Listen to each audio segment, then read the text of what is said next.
सर्वेभ्यो नमो नमः।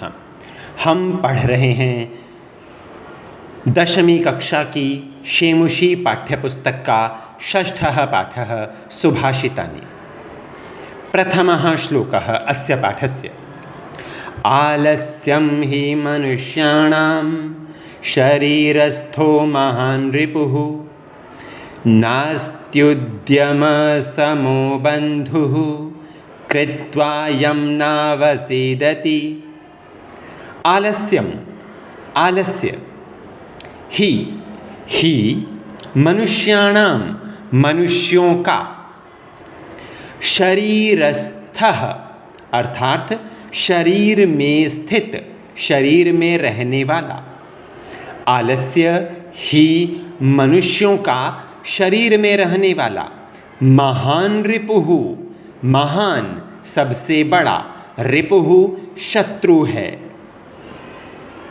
आलस्य शरीर में निवास करने वाला, आलस्य ही मनुष्यों का सबसे बड़ा शत्रु होता है अथवा शत्रु है। नहीं, अस्ति है, उद्यम अर्थात परिश्रम, समो का हो जाएगा समः, उद्यम के समान, परिश्रम के समान। नहीं, अस्ति है, उद्यम समः, उद्यम के समान, परिश्रम के समान। बंधुः मित्र, उद्यम परिश्रम के समान कोई मित्र नहीं है। यम जिस परिश्रम को कृत्वा करके मनुष्य नहीं अवसीदति दुखी होता है। जिस परिश्रम को करके मनुष्य कभी भी दुखी नहीं होता है। आप कहेंगे वह कौन है मनुष्य? इस श्लोक में मनुष्य कहाँ आया? मनुष्य ही है जिसका सबसे बड़ा शत्रु कौन है? आलस्य।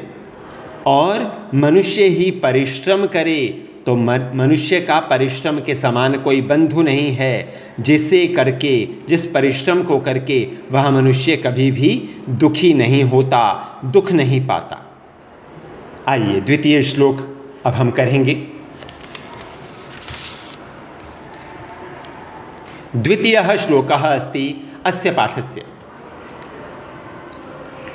गुणी गुणं वेत्ति न वेत्ति निर्गुणो, बली बलं वेत्ति न वेत्ति निर्बलः, पिको वसन्तस्य गुणं न वायसः, करी च सिंहस्य बलं न मूषकः। द्वितीयः श्लोकः अर्थात गुणी, जो गुणी मनुष्य होता है, गुणी पुल्लिंग है, पुल्लिंग पद है यह। गुणी, जो गुणी मनुष्य होता है, गुणम गुण के, वेत्ति महत्व को जानता है। वेत्ति का अर्थ होता है जानता है। किसे जानता है? गुण के महत्व को। गुणम गुण को जानता है। कौन जानता है गुण के महत्व को?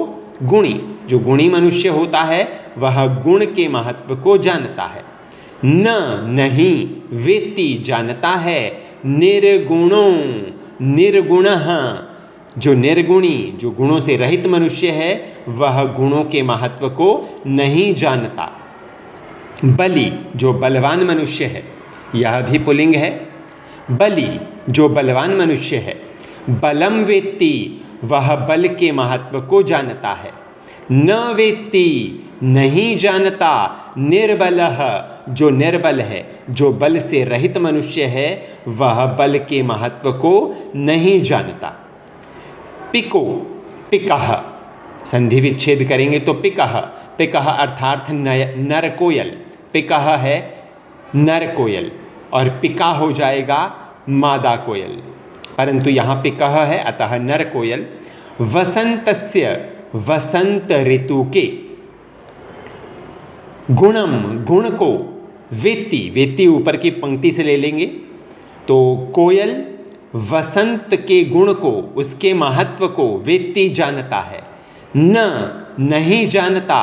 वायसः, कौआ, कौआ वसंत के महत्व को नहीं जानता, परंतु कोयल वसंत के महत्व को जानता है। आप कहेंगे जानती है बोलना चाहिए, परंतु यहाँ पर मैंने आपको बताया पिकह जो है वो पुल्लिंग है। कोयल, नर कोयल वसंत के महत्व को जानता है, परंतु कौआ वसंत के महत्व को नहीं जानता। करी च और करी हाथी, और हाथी सिंहस्य शेर के बलम बल को जानता है।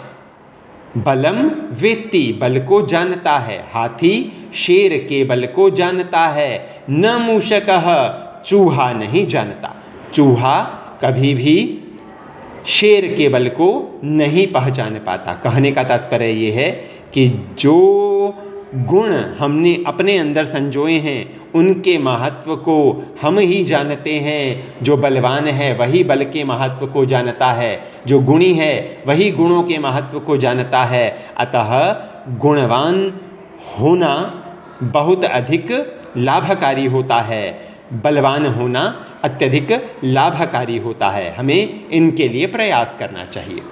तृतीयः श्लोकः। निमित्तमुद्दिश्य हि यः प्रकुप्यति ध्रुवं स तस्यापगमे प्रसीदति। अकारणद्वेषी मनस्तु यस्य वै कथं जनस्तं परितोषयिष्यति। निमित्तम कारण को, उद्देश्य, उद्देश्य लक्ष्य बना करके, सामने रख करके, कारण को सामने रख करके, निमित्तम कारण को, उद्देश्य सामने रख करके, ही यह जो मनुष्य कारण को सामने रख करके ही प्रकुप्यति क्रोध करता है।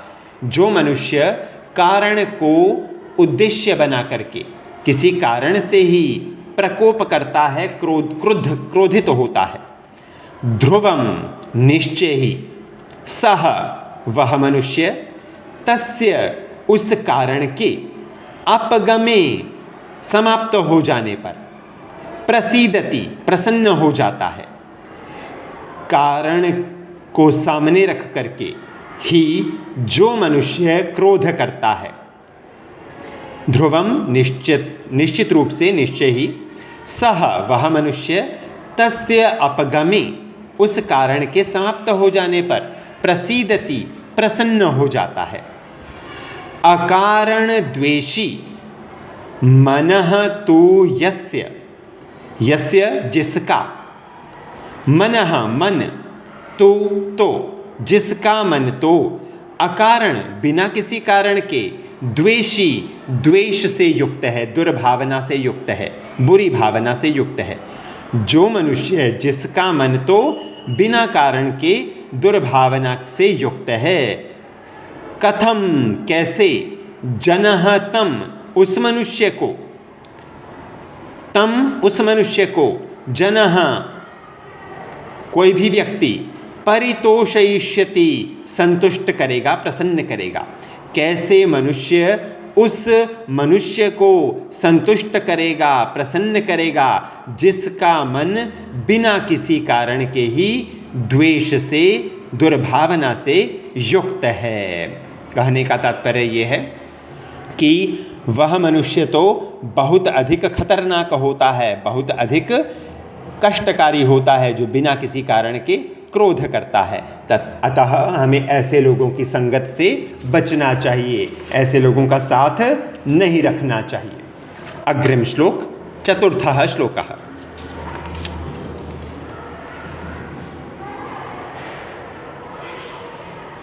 उदीरितो अर्थः पशुना अपि गृह्यते। हयाश्च नागाश्च वहन्ति बोधिताः। अनुक्तमप्युहति पंडितो जनः। परिंगित ज्ञान फला हि बुद्धयः। उदीरितः उत्पन्न हुए, अर्थः अर्थ को, पशुना पशुओं के द्वारा अपि भी गृह्यते ग्रहण किया जाता है। उत्पन्न हुए अर्थ को पशुओं के द्वारा भी ग्रहण किया जाता है। यदि पशुओं को हम कोई संकेत दें, उन्हें दूर चले जाने का या फिर पास आने का कोई संकेत दें, तो उत्पन्न हुए अर्थ को पशुओं के द्वारा भी ग्रहण किया जाता है।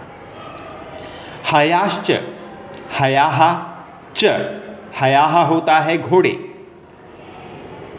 च और अनेक घोड़े, नागाश्च और अनेक हाथी, वहन्ति ढोते हैं, वहन करते हैं, बोधिताः अर्थ स्पष्ट होने पर, कुछ भी कहे जाने पर, कुछ भी समझ में आने पर, बोधिताः समझते हुए, किसी भी संकेत को समझते हुए, अनेक घोड़े और अनेक हाथी वहन्ति ले जाते हैं, अर्थात वहन करते हैं। अनुक्तम बिना कहे हुए को, अनुक्तम बिना कहे हुए को, अपि भी उहति, उहति अर्थात जान लेते हैं, समझ जाते हैं। पंडितो जनः विद्वान मनुष्य, विद्वान मनुष्य जो होते हैं, बुद्धिमान मनुष्य जो होते हैं, वो बिना कहे हुए अर्थ को भी जान लेते हैं। पर इंगित, पर दूसरों के, इंगित संकेत के द्वारा, ज्ञान रूपी फलाः फल वाली ही होती हैं बुद्धयः बुद्धियाँ। दूसरों के संकेत रूपी ज्ञान के फल वाली होती हैं बुद्धियाँ। अर्थात यदि हम बुद्धिमान हैं तो दूसरों के द्वारा संकेत करने पर उस संकेत के माध्यम से कही हुई बात को समझ लेते हैं। किसके माध्यम से? बुद्धि के माध्यम से। तो ये जो बुद्धियाँ होती हैं हमारी, वो दूसरों के संकेत से युक्त ज्ञान रूपी फल वाली होती हैं, ज्ञान रूपी फल को देने वाली होती हैं। आइए अब अग्रिम श्लोक करते हैं, पंचमः श्लोकः।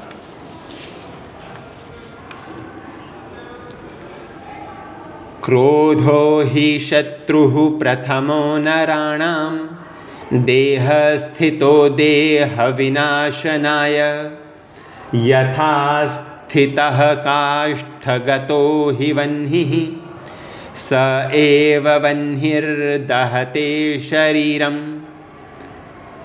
क्रोधो अर्थात क्रोधः, गुस्सा, क्रोध, ही शत्रुः शत्रु होता है, प्रथमः सबसे पहला, क्रोध ही सबसे पहला शत्रु होता है।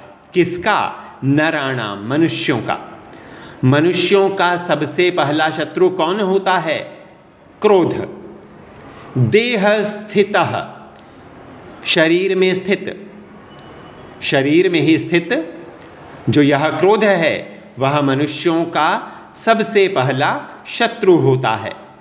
देह विनाशनाय, देह को नष्ट करने के लिए, देह में ही स्थित ये जो क्रोध है वह देह को नष्ट करने के लिए सबसे पहला शत्रु होता है। किसका? मनुष्य का। ध्यान दीजिएगा, यदि हम क्रोध करते हैं तो क्रोध रूपी अग्नि हमारी देह को जलाती है। क्यों? क्योंकि वह हमारे देह के अंदर ही स्थित है। तो देह में ही स्थित क्रोध जो है वह मनुष्यों का सबसे बड़ा शत्रु है, सबसे पहला शत्रु है, और देह के विनाश के लिए सबसे पहला कारण भी है। यथा स्थितः, यथा जैसे, स्थितः स्थित, काष्ठगतो हि वह्निः, काष्ठगतः लकड़ी के अंदर, ही स्थितः स्थित जैसे लकड़ी के अंदर ही स्थित, वह्निः अग्नि, जैसे अग्नि जो होती है वो लकड़ी के अंदर ही जो स्थित होती है, सह एव दहते वह ही, सह वह एव ही, वह्नि ही, अग्नि, दहते, नष्ट करती है, शरीरम, शरीर को। तो जैसे लकड़ी में स्थित अग्नि जो होती है उसे, उस लकड़ी को नष्ट करने में का कारण बनती है, लकड़ी को जलाने का कारण बनती है, और वही अग्नि, वही वह्नि शरीर को भी जलाती है। अर्थात जो मनुष्यों का सबसे बड़ा शत्रु है क्रोध, वह नहीं करना चाहिए, क्योंकि उससे हमारे शरीर को ही हानि होती है और न हम आगे बढ़ पाते हैं, न वृद्धि को प्राप्त करते हैं। अतः शांत मन से कार्य करना चाहिए, क्रोध का त्याग करना चाहिए। तो इस प्रकार यह पाठ समाप्त हो रहा है। सर्वेभ्यो नमो नमः।